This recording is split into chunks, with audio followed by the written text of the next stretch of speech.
Hindi raw kinonsulta ang lokal na pamahalaan ng Capas Tarlac kaugnay sa pagtatayo ng industrial hub para sa Pax Silica Initiative ng Amerika. Ayon po yan sa alkalde ng Capas na humarap sa pagdinig ng Senado.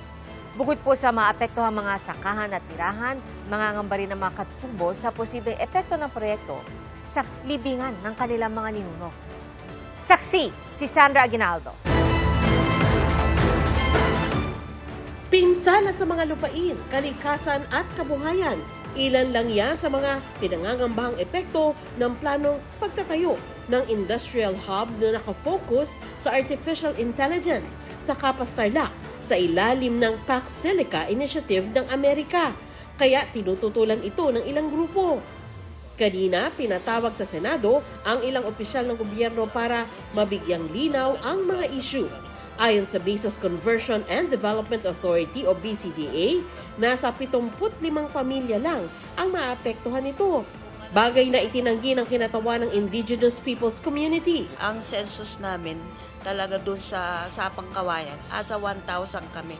So ngayon lang po kasi nakikita ng BCDA na 14 house lang kami. 2013 pa po yung census nila. Ang pinag-uusapan lang po kasi natin na 75 houses, isang sitio lang po na nasa loob po ng mismong proposed Pax Silica site. Pero yung pong perimeter po nung pinakita nilang Pax Silica site, dalawa pong IP communities ang katabi. And of those dalawang IP communities, 182 farmers po will be displaced. Idinadaing din nila na maapektuhan ang libingan ng kanilang mga ninuno. Paano po yung tinayo namin simbahan doon? Kaya po ayaw namin umalis doon dahil andun din po yung burial ground ng mga kanunuan namin. Opo. Well, yan ho yung mga kailangan po natin. Yung po ang pinaninindigan namin, kaya ayaw namin pong umalis doon. Ang barangay naman po kasi nila malaki, so hindi po sila aalis sa barangay nila. So iuusap lang po sila konti. Kung meron pong plot doon, may sementeryo tayo doon. Ba't hindi, di ba? Sabi nga po ni Senator Amy, yung mga burial ground, hindi ho dapat talaga ginagalaw yan, no? Baka kung ma-identify naman, baka pwede tayo mag-maintain ng IP cemetery sa gitna ng facility. Ang sabi pa ng Capas LGU, walang nangyaring konsultasyon. Wala pong nangyaring consultation. Ang nangyari lang po, I remember, June 22, in-invite po kami for a meeting without specifying ano po yung agenda. Nangako naman ng BCDA na pupulungin nila ang mga opisyal ng Tarlac at buong Regional 3. Sa 19 po, ang meeting ay buong Tarlac na po. Sa 26 po, lahat ng governors na po, mayors sa Region 3. So meron po kaming, nakikipagtulungan po kami sa mga governors. So sila po ang nagbigay ng mga dates na. If we want this to succeed, we have to have the support, di ba, of those who will be affected by it. Pagtitiyak ng BCDA, may maayos na paglilipatan sa mga maapektuhan. Babayaran din daw ang mga magsasaka. Bibigyan ng financial assistance na 300,000 per hectare. At tanggap na yun ng mga farmers. Nilinaw din ng DTI at BCDA na hindi data centers ang itinatayo kundi manufacturing plants. May mga nababahala kasi na kung magkakaroon ng malalaking data center sa lugar, kailangan ito ng maraming tubig para sa cooling ng mga server nito. Ang akala po ay data center. Hindi po, it will be the components that go into the data center. So manufacturing po ito. Manufacturing po, yung dun sa Clark. Gagawa rin daw sila ng sariling source ng tubig at kuryente at hindi makikihati sa supply na kailangan ng populasyon.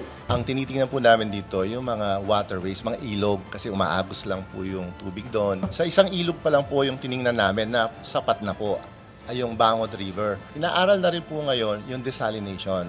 Kasama rin po yon na titingnan ng mga investor na to yung desalination kasi sobra-sobra wala na pong tayong problema kung sa dagat po manggaling naman. Ayon kay Senate President Sherwin Gatchalian, magandang oportunidad para sa bansa ang Pax Silica pero dapat masagot din ng gobyerno ang mga batikos tungkol dito. Ako personally, sinusuportahan ko itong Pax Silica pero marami rin po akong kondisyon at caveats. Nakikita ko na ito ay isang once-in-a-lifetime opportunity para sa ating bansa. Kung hindi ho ito papasok sa ating bansa, sigurado po ako papasok to sa Vietnam, papasok to sa Thailand, sa Indonesia. Ibang bansa ho ay tatanggapin ho ito. Isa po sa pinakamalaking kabutihan noon nito, yung almost 200,000 na direct jobs na malilikha nitong initiative na ito. During the construction phase, almost mga 800,000 jobs ang pwede pong mabigyan dito po sa lugar na ito. Ang investments malaki rin, almost $70 billion ang investments po dito sa initiative na ito. Hindi rin daw dapat maisakripisyo ang ating soberenya. Dapat po itong initiative na ito ay sang-ayon po sa ating sang-ayon sa ating saligang batas at sang-ayon po sa ating local laws. Wala pong compromise ho dyan. Hindi ho natin pwede isa lang alang po ang ating sovereignty o soberenya. Sabi naman ni Senadora Amy Marcos, dapat tutukan ang gagawing kasunduan ng Pilipinas at Amerika. Sagot ng BCDA, nag-uusap pa lang sila at wala pang nilalagdaang kasunduan.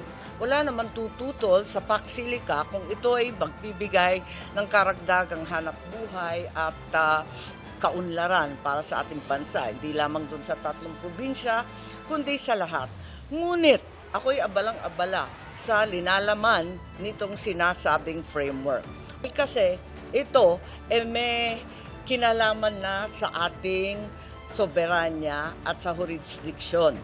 Andito, very clearly, all kinds of issues na pinoproblema ko, no? Git din ng ilang senador, dapat matiyak ng gobyerno na wala silang tinatago sa publiko at walang lalabaging anumang batas bilang kapalit ng inaasam na malaking investment sa bansa.